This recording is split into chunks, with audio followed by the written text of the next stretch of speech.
बिस्मिल्लाहिर्रहमानिर्रहीम। आज हम जिस मौजू पर डिस्कशन करने वाले हैं वो मुल्क की सियासत के हवाले से बल्कि दूसरे रियासती उमूर के साथ भी इनका गहरा ताल्लुक़ है। और ये ऐसी बीमारी लाहिक है एक हमारे मुल्क को कि जिसका क्या में पाकिस्तान से लेकर अब तक उससे छुटकारा नहीं पाया जा सका, और मैं तो समझता हूँ फ़िल वक्त भी इससे छुटकारा नहीं पाया जा सका। और वो ये है कि इस्टेब्लिशमेंट के मुल्क की सियासत में मुदाखलत और माजी में उनका मुल्क की सियासत के हवाले से या मुल्क की पॉलिसी के हवाले से क्या किरदार रहा है। मेरे ख़्याल में ये इंतहाई अहम टॉपिक है और आज इसको ही डिस्कस करना चाहिए। मौजू से पे जाने से पहले मैं तमाम नाज़रीन से गुजारिश करूँगा कि हमारे चैनल को सब्सक्राइब कर लें और हमारे फेसबुक पेज को भी फॉलो कर लें और अपनी राय के इजहार कमेंट में ज़रूर किया कीजिए। तो चलते हैं मौजू की जानिब। अभी जो इस वक्त हमीद भाई डिस्कशन जो चल रही है वो खान साहब के हवाले से है कि बाजवा साहब पे उन्होंने ये इल्ज़ाम लगाया, बाजवा साहब ने ये कहा वो कहा। लेकिन अगर देखा जाए तो ये खेल आज का या हमारा शुरू किया हुआ नहीं है। ठीक है कि ये खेल इस मर्तबा उसने पाकिस्तान में तारीख़ी तबाही मचाई है। जो 2018 में एक्सपेरिमेंट किया गया था, ये एक्सपेरिमेंट पहले भी होते आए हैं, लेकिन जितनी तबाही इस तजर्बे ने मचाई है पाकिस्तान की तारीख़ में ये तबाही पहले नहीं मचाई गई। अच्छा, फिर उसमें अब ये गेम इस हद तक बढ़ चुकी है कि इन दो फरीक़ों के पास एक दूसरे की नाज़ेबा वीडियोज़ भी हैं और वो हो सकता है कि किसी फ़रीक़ को अब मौका देख के कोई फ़रीक़ दूसरे के ख़िलाफ़ लॉन्च कर दे। कुछ लॉन्च हुई भी हैं। तो फिर सबसे घिनौना खेल ये होता है कि पीछे से काम कर कोई और होता है और आगे से बदनाम सियासतदान हो रहे होते हैं। तो ये खेल ख़त्म होने की उम्मीद है, नहीं उम्मीद है, और ये कब से शुरू हुआ है? आप भी ज़रा अपना पॉइंट ऑफ व्यू दे दें। बिस्मिल्लाहिर्रहमानिर्रहीम। जिस तरह आपने मौजू को छेड़ा है तो ये तो पाकिस्तान में ऐसा समझे कि हम बचपन में कहानियाँ पढ़ते थे उम्र व यार की ज़ंबील। हाँ जी। कि ना ख़त्म होने वाली एक वो सिस्टम होता था उस ज़ंबील के अंदर। तो पाकिस्तान के सियासी माहौल में भी इस जो चैप्टर है, इस मौजू को यही हैसियत हासिल है। लेकिन अगर जो मौजूदा मतलब सेशन को अगर देखा जाता है, हम चलो ज़्यादा माजी में नहीं जाते, पाकिस्तान के अंदर जितनी भी ये हुकूमतें कायम हुई हैं ये कभी भी जेन्युइन नहीं हुई। खा वो भुट्टो की थी, खा वो नवाज शरीफ की थी, बेनज़ीर की थी, फिर नवाज शरीफ, फिर बेनज़ीर, फिर मुशर्रफ, मतलब ये जो काफ लीग का टेन्योर आता है, फिर उसके बाद पीपी आ जाती है, नून लीग आ जाती है, फिर तहरीक इंसाफ आ जाती है। ये कन्फर्म चीज़ है कि इनको लाया जाता है सियासी इंजीनियरिंग करके। पाकिस्तान के अंदर सियासी तौर पर जेन्युइन लीडरशिप जो है ना वो बड़ी कलील सी है। हाँ जी। कि जिनका अपना एक मकाम हो, जो अपने बलबोते पर या अपनी पार्टी के मंशूर दस्तूर और इन चीज़ों की वजह से, अपने कारकुन की वजह से वो अपने आप को मतलब उन्होंने मनवाया हो। नहीं तो यहाँ पर जो मेन स्ट्रीम हुकूमतें की गई हैं तो वो इंजीनियरिंग करके की गई हैं। हाँ जी। अब ये तजर्बा होता रहा, आपने जिक्र किया तजर्बात होते रहे, उससे पाकिस्तान की हालत नहीं बदली। बिल्कुल। या पाकिस्तान 1947 से लेकर आज तक आपको पाकिस्तान जितना बदलता नज़र आ रहा है ना, ये मेरी और आपकी ज़ाती ज़िंदगी है। हाँ जी। कि हम मतलब फ़र्ज़ करो कोई 100 रुपये दिहाड़ी कर रहा था, उसने मेहनत करनी शुरू कर दी, वो 200 पे पहुंचा सर। ये तब्दीली तो उन पसमानदा तरीन ममालिक में भी होता है कि जो शरह खानदगी से भी नीचे ज़िंदगी गुजार रहे हैं। बिल्कुल। तो ये होती है पब्लिक की अपनी, लेकिन बतौर रियासत हमने कोई तब्दीली नहीं पाई। हाँ जी। हमारा कोई मकाम नहीं बढ़ा, उल्टा हम पीछे जा रहे हैं। हर मतलब उसमें रिवर्स हमें लगी हुई है। अच्छा, फिर इसमें एक और मैं आपकी बात काट रहा हूँ, यहाँ पर जो ब्लेम किया जाता है ना वो सिविल गवर्नमेंट को किया जाता है, सिर्फ सियासतदान को। अच्छा, वो सिविल गवर्नमेंट भी बेख्तियार होती है जर्नली अगर देखा जाए तो। अच्छा, उसमें फिर ये बात भी होती है कि हम का 70 साल से सियासतदानों ने मुल्क को तबाह कर दिया। भाई 70 साल में 40 साल किसने हुकूमत की, ये कोई क्यों नहीं बताता? ये मतलब बताने वाला भी खौफ महसूस करता है तो, और कोई इसका नाम भी नहीं लेता। अभी हम जाते हैं पिछले 4 साल में। अब हुआ ये कि तजर्बा शुरू किया गया था बाकायदा तौर पर 2014 में कि वज़ीर आज़म बनाना है हमने खान को। फिर 2017 का सिनारियो आता है जब नवाज शरीफ साहब को नाअहल किया जाता है। अब इसी दौरान आप अंदाज़ा लगाएं 2017 में ही हमारे आर्मी चीफ जो साबका अब हो चुके हैं, उनकी और इमरान खान की मुलाकातें शुरू हो जाती हैं। मुलाकात होती है जी जहांगीर तरीन साहब के ज़रिए। अब 2017 में आर्मी चीफ एक शख्स से क्यों मुलाकातें कर रहा था, वहाँ मतलब समझ आ गई थी। जब ये नवाज शरीफ को आउट कर दिया गया तो नेक्स्ट वज़ीर आज़म तैयार हो गया जी, नेक्स्ट वज़ीर आज़म साहब आए।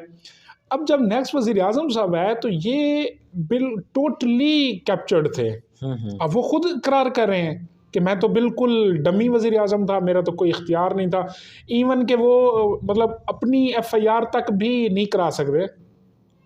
बाकी बहुत कुछ मामलात हुए तो उन्होंने क्लियरली कह दिया, जी मैं तो बाउंड था। हाँ जी। अब इसी तौर पर जो मतलब इनको हुकूमत मिली तो पाकिस्तान की वो तबाही हुई कि जिसका अंदाज़ा नहीं लगाया जा सकता।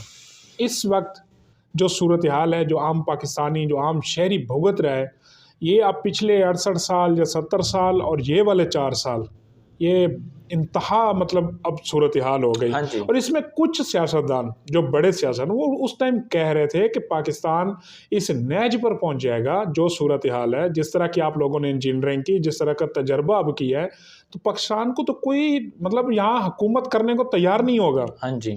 तो अब सूरत हाल बिल्कुल वाज़ेह क्लियरली है, लेकिन फिर भी इस सूरत हाल में भी ये एक दूसरे का साथ देते रहे, एक दूसरे को डिफेंड करते रहे। तोसी का प्रोग्राम मतलब पार्लियामेंट के जरिए भी कराया, सारा हर कानून साजी जबरन की गई, जबरन होती रही, सारा एक पेज का हर इलेक्शन जबरन होता रहा, ढोल पीटा जाता रहा।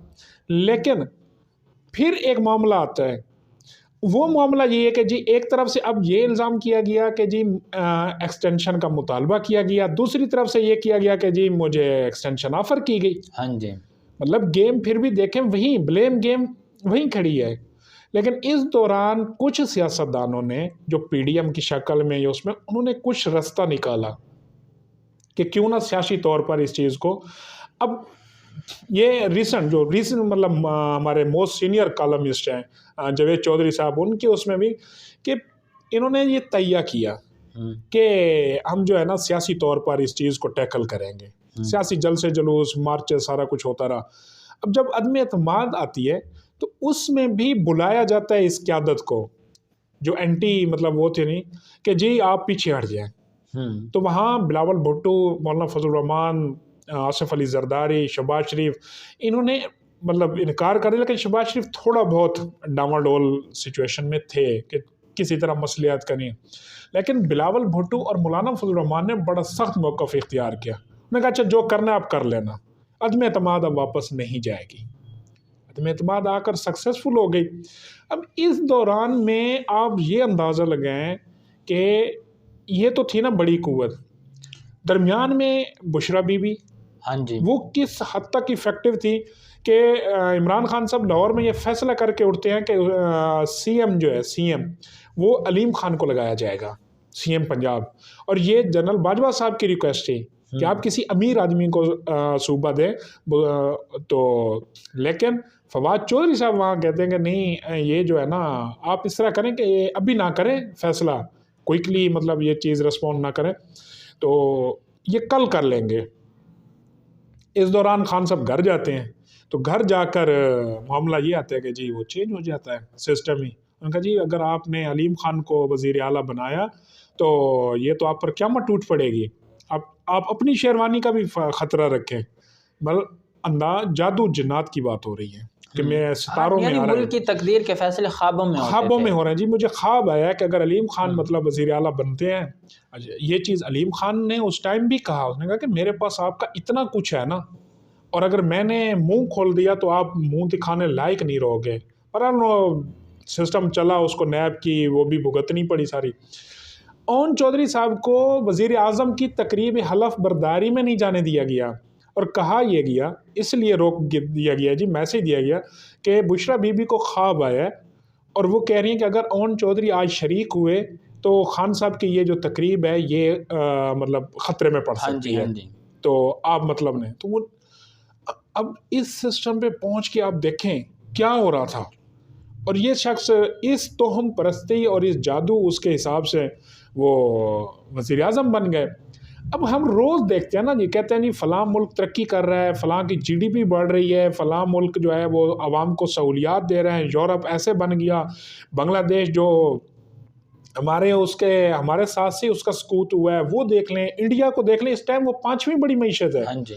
लेकिन हमारा क्या हाल हो रहा है कि हमारे फैसले किस नहज पर हो रहे हैं। इस तरह तो कौमें, वही बात की, इस तरह तो कौमें तरक्की नहीं करती। हाँ ये तो जी। तनज़ली, और फिर रोया जाता है कि जी जो अब हुकूमत आई है ये असल हुकूमत आई है, अब ये हुकूमत आई है तो ये होगा वो होगा। मुल्क के साथ जो इस वक्त खिलवाड़ हुआ पड़ा है, हकीकी बात ये है कि इन सारे किरदारों को, वो किरदार खुद अब बेनकाब हो चुके हैं। हाँ जी, वो खुद एक बता रहे दूसरे हैं, को उन्होंने एक दूसरे को बेनकाब उन्होंने किया है। बिल्कुल, और जिस सतह की ऑडियो वीडियोस ये सारे प्लान किए गए, और इवन के जो मौजूदा आर्मी चीफ साहब हैं इनके बारे में जी वहाँ पैगाम दिया गया सऊदी अरब को कि हाँ जी जी, ये आले तशी है। है। तो अब गौर करें कि यार पाकिस्तान के साथ हो क्या रहा है। हाँ जी। अच्छा, अब ये तो आपने इस पिछले 4 जी साल की कहानी बयान की है, और ये कहानी अब ज़ुबान ज़द-ए-आम भी हो चुकी है। मेरे ख़्याल में हमें माज़ी के झरोकों में भी थोड़ा झाँकना चाहिए। माज़ी की जो तारीख़ है उसके सफ़े भी हमें पलटने चाहिए। मैं एंड पे जो अपने नाज़रीन हैं, हम इंशाल्लाह ये प्लान करेंगे, अगर आप इत्तेफ़ाक करें हमीद भाई, जी, कि जो माज़ी में इस तरह की गलत सियासत होती रही है जो, सियासत जी होती रही है और उसको फिर गलत अंदाज में पेश जी, किया जाता रहा, जिससे अभी तक भी हमारी कौम हकीकत से वाकिफ़ नहीं हो सकी है। मतलब इंशाल्लाह वो भी सारा जो आटा है वो सियासतदान के चेहरे पर मला जा रहा है। हाँ जी, सियासतदान को जी भी हम बेकसूर जी, तो नहीं कह रहे हैं। वो हिस्सा है, इस ग्रेट गेम का हाँ जी, हिस्सा है। हिस्सा हैं। तो अब इसमें ये है कि इंशाल्लाह हम जो माज़ी में इस तरह के बड़े वाक़यात हुए हैं, उनकी हकीकत भी इंशाल्लाह नेक्स्ट जो भी व्लॉग्स आएँगे, मौजूदा सियासत पर भी बात होगी, समाजी मसाइल पर भी बात होगी, सोशल इश्यूज़ को भी हम डिस्कस करेंगे। लेकिन साथ-साथ हम जो माज़ी के जो सियासत होती रही है, उसका क्या किरदार है, किस तरह का किरदार है, वो भी नेक्स्ट व्लॉग में इंशाल्लाह आपको देखने के मिलेंगे। इंशाल्लाह।